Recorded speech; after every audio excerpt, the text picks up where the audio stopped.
देखिए है ना, तो हम लोग बात किसकी कर रहे थे, फ्री फॉल की बात कर रहे थे, नहीं फ्री फॉल, फ्री फॉल, ठीक है। तो फ्री फॉल में कौन सा फोर्स लगता है, पृथ्वी अपनी ओर नीचे खींचना चाहती है, यही ना होता है।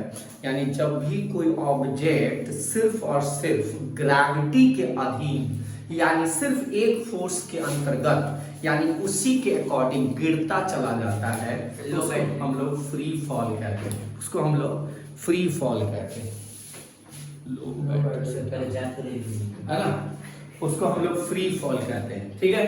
फ्री फॉल का मतलब क्या हुआ कि कोई भी ऑब्जेक्ट जब ग्रेविटी के अधीन गिरता चला जाएगा, उसे हम लोग क्या बोलते हैं बच्चों, है ना, क्या बोलते हैं, फ्री फॉल बोलते हैं। क्या बोलते हैं हमारी, फ्री फॉल, ठीक है। तो फ्री फॉल में बउआ एक बात आपको याद रखना है कि फ्री फॉल हमारा कौन सा एक्सेलरेशन होता है, यूनिफॉर्म एक्सेलरेशन।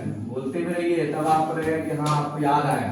कोई पूछेगा कि यूनिफॉर्म किसका एग्जांपल है, फ्री फॉल यूनिफॉर्म एक्सेलरेशन का एग्जांपल है। फ्री फॉल किसका एग्जांपल है, यूनिफॉर्म एक्सेलरेशन, ठीक है। तो अब हम लोग को याद रखना है कि यूनिफॉर्म एक्सेलरेशन में तीन इक्वेशन थे, है ना। एक इक्वेशन था, पहला equation v is equal to u plus a t, दूसरा इक्वेशन था हमारे पास s is equal to u t plus half a t square, and तीसरा इक्वेशन हमारे पास था v square is equal to u square plus 2as। Clear है, यही था हमारे पास तीन इक्वेशन था जी, तीन इक्वेशन यही था, है ना। अब इस तीन इक्वेशन को फ्री फॉल में आप कैसे यूज करेंगे, यही जानना है। इसी तीन इक्वेशन को हम फ्री फॉल के केस में कैसे यूज करेंगे। तो फ्री फॉल को यूज करने के लिए, यानी ये चूंकि तीनों इक्वेशन यूनिफॉर्म एक्सेलरेशन का है, और यूनिफॉर्म एक्सेलरेशन का बेस्ट एग्जांपल कौन है, फ्री फॉल है। तो आखिर ये तीन इक्वेशन का आप इसमें भी तो यूज कर सकते हैं, लेकिन कैसे करेंगे, उसके लिए आपको सिर्फ दो चीजें दिमाग में रखना है, दो चीजें। एक याद रखना है कि एक्सेलरेशन यानी ए जहां जहां भी है वहां वहां अब आप यूज करेंगे g, यानी acceleration due to gravity, and जहां जहां आपका s दिखाई दे रहा है वहां हम यूज करेंगे h। क्यों यूज करेंगे ऐसा, आपको पता है कि यहाँ a का मतलब क्या है, एक्सेलरेशन, एंड स्मॉल g का भी मतलब आप सबको पता है, एक्सेलरेशन ड्यू टू ग्रेविटी। तो अगर मान लेते हैं, हम सब जानते हैं कि अगर कोई बॉडी ऊपर से नीचे गिर रहा है, चाहे नीचे से ऊपर फेंक रहे हैं, तो इस पर जो एक्सेलरेशन अप्लाइड है वो कौन है, स्मॉल g है। तो यहाँ पर आपका एक्सेलरेशन को तो कंफर्म हो गया ना कि यहाँ पर कौन सा एक्सेलरेशन प्रोड्यूस हो रहा है, यूनिफॉर्म एक्सेलरेशन कौन सा प्रोड्यूस हो रहा है, एक्सेलरेशन ड्यू टू ग्रेविटी। लेकिन अगर कभी हम ऊपर से या नीचे से ऊपर से नीचे गिराते हैं या नीचे से ऊपर फेंकते हैं, तो एक ही क्वेश्चन आपसे पूछा जाता है कि कितने हाइट से तुमने गिराया और कितने हाइट तक तुमने पहुंचाया। तो यहां पर जो बॉडी का डिस्प्लेसमेंट है, अगर हम ऊपर से नीचे गिराते हैं तो कोई भी पूछता है कि कितना हाइट से गिराए थे तुम, तो यानी बॉडी का जो डिस्प्लेसमेंट है वो कौन है, h, यानी हाइट ही कोई पूछेगा।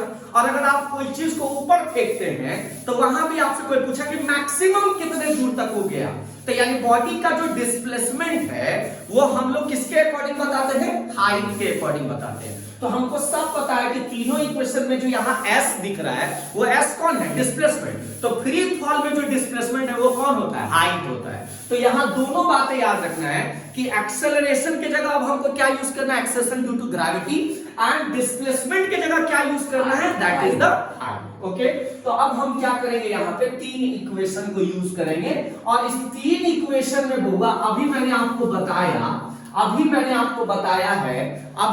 बताया है कि केस कितने हैं फ्री फॉल के, दो। एक तो ऊपर जाने के वक्त और ऊपर से नीचे गिरने के वक्त। तो एक हो गया अपवार्ड का केस और एक हो गया डाउनवार्ड का केस। तो इसका मतलब हो गया ये तीनों इक्वेशन दो तरीके से यूज होगा, एक अपवार्ड के लिए यूज होगा और एक हमारा डाउनवार्ड के लिए यूज होगा। और दोनों में एक बात सिर्फ याद रखनी है, अपवार्ड में आपको क्या यूज करना है, एक्सेलरेशन की जगह -g, एंड डाउनवार्ड में क्या यूज करना है, +g। क्लियर है। अब ये क्यों ऐसा हुआ, क्यों हुआ?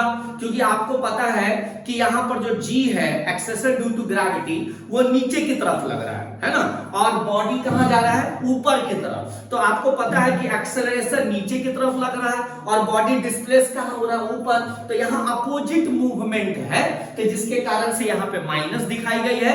और जब आप ऊपर से नीचे की तरफ गिराते हैं तो एक्सेलरेशन किधर लग रहा है? नीचे की तरफ, और बॉडी भी डिस्प्लेस किधर हो रहा है? नीचे की तरफ। तो दोनों का सेम डायरेक्शन हो गया। तो यहां पर दोनों बॉडी का या एक्सेलरेशन का और बॉडी के डिस्प्लेसमेंट का दोनों का डायरेक्शन क्या है? सेम है, इसलिए यहां प्लस रखा गया है।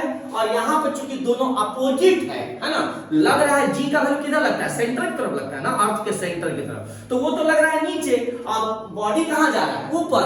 तो यहां पर आपका जी का वैल्यू दोनों अपोजिट डायरेक्शन पे माइनस है। लेकिन एक बात अपने दिमाग में रखिएगा, जो हम लोग अभी बात करेंगे है ना थोड़ी देर में, याद रखना है नोट में कि ये तो आपको 9th में समझने के लिए यूज किया गया है प्लस और माइनस। लेकिन एक बात अपने दिमाग में रख लेना है कि G इज ऑलवेज निगेटिव। ये बात याद रखना है, कंफ्यूज नहीं रखेंगे। अभी आप 9th में इसको इक्वेशन को इसी पर यूज करेंगे, लेकिन हम आपको ये भी बताएंगे कि G का वैल्यू हमेशा माइनस होता है। तो फिर आखिर ये प्लस कैसे हो जाता है? आइए देखते हैं। पहले सबसे पहले अपवार्ड में तीनों इक्वेशन लिखिए तो फटाफट। पहला इक्वेशन लिखिए जैसे v is equal to u plus, अब एक्सेलरेशन के लिए क्या लिखना है? माइनस g, क्योंकि आपको बताया ना कि एक्सेलरेशन की जगह g लेना है, इनटू t। तो क्या आ जाएगा? v is equal to u minus gt। ये मेरा होगा पहला इक्वेशन। दूसरा इक्वेशन में क्या था बच्चों?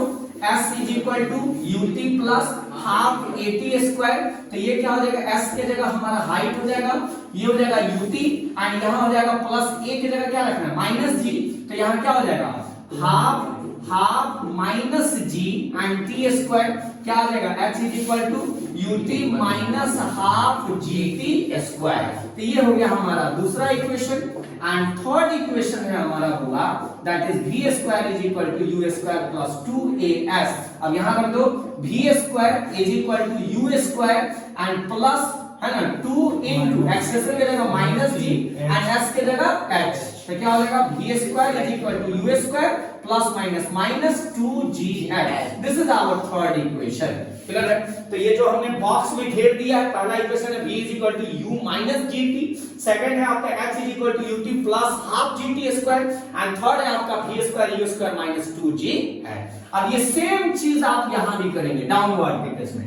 तो पहला आप फटाफट बता दो, यहां माइनस के जगह खाली प्लस यूज करना। पहला हो जाएगा v is equal to u plus gt, पहला। दूसरा इक्वेशन यहां पे माइनस है, यहां प्लस कर दो। क्या हो जाएगा? h is equal to ut plus half gt square. And तीसरा इक्वेशन क्या यूज करोगे? v square is equal to u square plus 2gh। So in this way we are going to use the three equations of uniformly accelerated motion। तो हमारे पास तीन equation जो पहले chapter में motion में पढ़े थे, वही सेम इक्वेशन फ्री फॉल में भी अप्लाइड होगा और बहुत ही अच्छे अच्छे न्यूमेरिकल्स भी हम लोगों को बनाना है इसी तीनों इक्वेशन पर बेस्ड। और ये हर एग्जाम में आपको इसका जो इस पर जो बेस्ड एग्जाम इस पर जो बेस्ड आपके क्वेश्चंस होंगे वो आएगा ही आएगा, कंफर्म है। तो इसको पहले नोट कर लीजिए, उसके बाद हम लोग पहले ये देखेंगे कि g का वैल्यू आखिर निगेटिव हर जगह होना चाहिए। हर जगह g का वैल्यू, स्मॉल g का वैल्यू अपने दिमाग में नोट कर लीजिए कि स्मॉल g का वैल्यू हमेशा निगेटिव होता है। तो फिर आखिर क्या हुआ था कि यहां डाउनवर्ड के केस में g का वैल्यू प्लस लिया गया। तो ये 9th के बच्चे को थोड़ी देर के लिए समझाने के लिए ऐसा कह दिया जाता है, या 9th तक के जो अपडेटेड बुक होते हैं उसमें ये चीजें ली भी जाती है। लेकिन रियल में अगर कोई आपसे पूछे कि क्या g का वैल्यू प्लस और माइनस होता है, तो आप बोलेंगे नहीं, g is always negative, g is always negative. तो अब हम लोग देखेंगे इसको कि आखिर ये g का वैल्यू निगेटिव होते हुए प्लस कैसे बन गया। ये तो हम समझ गए क्योंकि माइनस लिए हैं यहाँ, तो यहाँ तो समझने की जरूरत नहीं, g का वैल्यू माइनस होता है और मैंने g का वैल्यू माइनस लिया है। लेकिन g का वैल्यू माइनस होते हुए हमने यहाँ प्लस क्यों लिया, ये मेरे को जानना बहुत जरूरी है। ठीक है, तो इसको पहले नोट कर लीजिए और अगली वीडियो में है ना g के बारे में और न्यूमेरिकल इस पर रिलेटेड हम लोग बनाएंगे। ओके।